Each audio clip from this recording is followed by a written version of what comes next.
আসসালামু আলাইকুম সম্মানিত দর্শক, গোপালগঞ্জের ঘটনাটি কেন ঘটলো অথবা গোপালগঞ্জের ঘটনাটি কেন ঘটানো হলো এ বিষয় নিয়ে আলোচনা হইতেছে। বিবিসির একটা রিপোর্ট দেখলাম, সেই রিপোর্ট শুনে আমার কাছে মনে হলো যে হ্যাঁ, এই ঘটনাটি ঘটানো হয়েছে এরকম আশঙ্কা অনেক রাজনীতিবিদ করতেছে। কারণ এটার অনেকগুলো কারণ আছে যে এই কারণে এই ঘটনাটা ঘটানো হয়ে থাকতে পারে।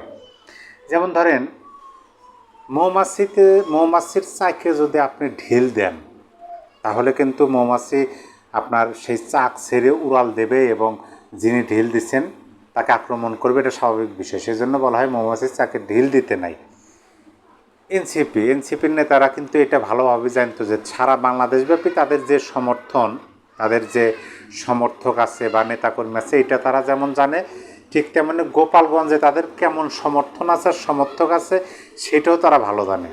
আর গোপালগঞ্জে যাওয়া তাদের জন্য ভালো না মন্দ, বা গোপালগঞ্জে যাইতে পারবে কিনা, গেলেও ফিরে আসতে পারবে কিনা ভালোভাবে, সেটাও কিন্তু ভালোভাবেই তারা জানেন। কিন্তু তারপরেও কেন গেলেন, এই বিষয়গুলো নিয়ে প্রশ্ন উঠতেছে। এবং সেখানে গেলেন, যাওয়ার আগেই সকাল থেকে কয়েক দফা ধাওয়া পাল্টা দেওয়া হলো পুলিশের সাথে। পুলিশের গাড়ি, তারপরে ইউনো সাহেবের গাড়ি ভাঙচুর হলো, পুলিশের গাড়িতে অগ্নিসংযোগ হলো। এগুলো তো তারা জানলেন, তারপরেও গেলেন। এবং তারা যাওয়ার আগে কিন্তু স্টেজ ভাঙচুর হয়েছে, তারপরেও গেলেন। স্টেজের উপর উঠে সেইখানে দাঁড়িয়ে মুজিববাদের কবর রচনা, মুজিববাদ থেকে রক্ষা করার জন্য গোপালগঞ্জ যাচ্ছেন এরকম বক্তব্য দিলেন। ফেরার পথে তাদের উপর আক্রমণ হলো, সেটা আমরা দেখতে পেলাম। এইটা অনেকে অনেকভাবে নিতেছেন। এটা নিয়ে কয়েকটা গ্রুপ অলরেডি হয়ে গেছে। যেমন ধরেন আওয়ামী লীগ একটা গ্রুপ, এটা তো বলার কিছু নাই। কারণ 5ই আগস্টের আগে থেকেই আওয়ামী লীগ সকল রাজনৈতিক দলের সাথে লড়ে আসতেছে একাই 100। আওয়ামী লীগ একাই লড়ে আসতেছে। আওয়ামী লীগ একাই এক পক্ষ, আর সকল রাজনৈতিক দল হয়েছিল এক পক্ষ। এবং এখন এই সকল রাজনৈতিক দলের মধ্যে আবার বিভক্ত হয়ে গেছে। দেখেন, আমি কয়েকটা কারণ আপনাদেরকে বলি যে এই কারণে এই ঘটনাটি উস্কে দেওয়া বলেন, ঘটানো বলেন, বা এইরকম ঘটনা যেন ঘটে সেরকম একটা স্পেস তৈরি করে দেওয়া বলেন, অনেক রাজনীতিবিদরা বলতেছেন। বিবিসির রিপোর্ট থেকে আমি আপনাদেরকে বলতেছি যে এখানে এক নম্বর হলো যে বর্তমান অন্তর্বর্তী সরকার, তিনি কিন্তু আইন শৃঙ্খলা পরিস্থিতি স্বাভাবিক করতে পুরোপুরি ব্যর্থ। বর্তমান সময় আইন শৃঙ্খলা পরিস্থিতির ব্যাপক অবনতি। আমি 16 জুলাইয়ের আগের পর্যন্ত ধরেন। তারপর রাজনৈতিক দলগুলোর পারস্পরিক সাংঘর্ষিক বক্তব্য কিন্তু আমরা লক্ষ্য করছি।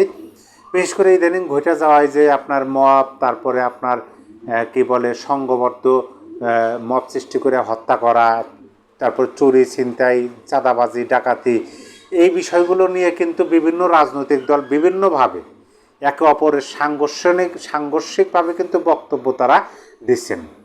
তারপরে আসেন মবের মাধ্যমে দেশের বিভিন্ন জায়গায় কিন্তু হত্যাকাণ্ডের মতো ঘটনা ঘটছে। সেইগুলো ধামাচাপা বা সংস্কার, নির্বাচন প্রসঙ্গে দলগুলোর মধ্যে কিন্তু একটা বিভক্তি সৃষ্টি হয়েছিল। এক পক্ষ তৈরি হয়েছিল যে সংস্কার হবে, তারপরে বিচার হবে, তারপরে নির্বাচন, তার আগে কোনো নির্বাচন নাই। আর এক পক্ষ বলছে সংস্কার বিচার এগুলো চলমান প্রক্রিয়া, নির্বাচনটা আগে হতে হবে। এরকম সংস্কার বিচার এবং নির্বাচন নিয়ে কিন্তু দলগুলোর মধ্যে একটা বিভেদের সৃষ্টি হয়েছিল। এখন এই বিষয়গুলো অনেকেই বলতেছেন যে এই বিষয়গুলো যেন এই দূরত্বটা একটু কমে আসে, বা এই দূরত্বটা যেন দূর হয়ে যায়।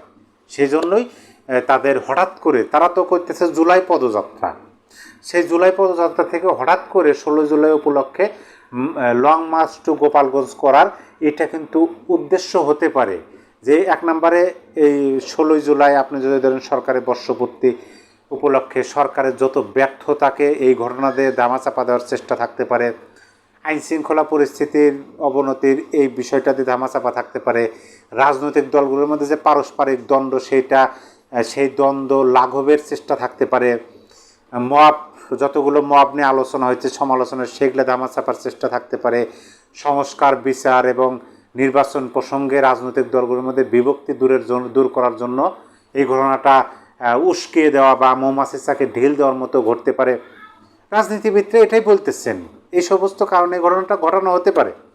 তারপর আসেন আওয়ামী লীগের বিষয়টা। দেখেন, 2024 সালের 5ই আগস্ট যখন আওয়ামী লীগ ক্ষমতাচ্যুত হলো, শেখ হাসিনা ভারতে চলে গেল, তখন কিন্তু আওয়ামী লীগের নেতাকর্মীদের মানে যান বাঁচানো ফরজ এরকম একটা পর্যায়ে চলে গেছে। তারা যার যার মতো যে যেভাবে পারছে নিজের জীবন রক্ষার্থে বাড়িঘর ছাড়ছে, অন্য কোনো জায়গায় চলে গেছেন, অনেকে দেশ ছেড়ে চলে গেছেন। মানে আওয়ামী লীগের মধ্যে একটা হাহাকার, একটা অনিশ্চয়তা ছিল। মানে 5ই আগস্টের ওই কয়েকটা দিন ব্যাপকভাবে এরকম ছিল অনিশ্চয়তা। তারপরেও ওই কয়েকটা দিনে কিন্তু গোপালগঞ্জের বিষয়টা ছিল পুরোপুরি ভিন্ন। কারণ ওই যে 5ই আগস্টের পরে প্রায় 1 সপ্তাহ ব্যাপী গোপালগঞ্জে কিন্তু এটার প্রতিবাদে শেখ হাসিনাকে ফিরিয়ে নিয়ে আসার জন্য আপনার বঙ্গবন্ধুর মাজারে গিয়ে শপথ পাঠ করা এবং 1 সপ্তাহ ব্যাপী তারা মিছিল মিটিং সমাবেশ করছেন গোপালগঞ্জে। তার মানে পুরো বাংলাদেশের বিষয়টা একদিকে আর গোপালগঞ্জের বিষয়টা একদিকে। সেই গোপালগঞ্জে যে মৌমাছির চাকে ঢিল দেওয়ার মতো ঘটনা ঘটাইলো এনসিপি। এইটা দ্বারা আওয়ামী লীগের যেটা হলো যে আওয়ামী লীগ প্রমাণ করতে সক্ষম হলো যে আওয়ামী লীগ ইতিহাস হয়ে যায়নি, আওয়ামী লীগ হারিয়ে যায়নি। সেটারই বহিঃপ্রকাশ ঘটাইলো আওয়ামী লীগ গোপালগঞ্জের সেই ইয়ার মাধ্যমে। আর আওয়ামী লীগের মানে অন্যান্য রাজনৈতিক শক্তি বা রাজনৈতিক দল যারা আছেন আওয়ামী লীগ বিরোধী বা আওয়ামী বিরোধী, শেখ হাসিনা বিরোধী, তারা বলতেছেন যে আওয়ামী লীগের এটা একটা শক্তির মহড়া হয়ে গেল। গোপালগঞ্জের ঘটনাটা আওয়ামী লীগ দেশবাসীকে শক্তির মহড়া হিসেবে দেখালো যে দেখো আমরা ইতিহাস হয়ে যায়নি, আমরা আসছি, রাজনীতিতে থাকব। এবং আমাদের দেখো আওয়ামী লীগ যে সংঘবদ্ধ হচ্ছে সেইটারও বহিঃপ্রকাশ সেই গোপালগঞ্জের ঘটনা থেকে কিন্তু আমরা স্পষ্ট হলাম। যাই হোক, সমস্ত আলোচনা শুনে আপনারা অবশ্যই বুঝতে পারছেন। সবাই ভালো থাকবেন, সুস্থ থাকবেন, আবার দেখা হবে। আল্লাহ হাফেজ।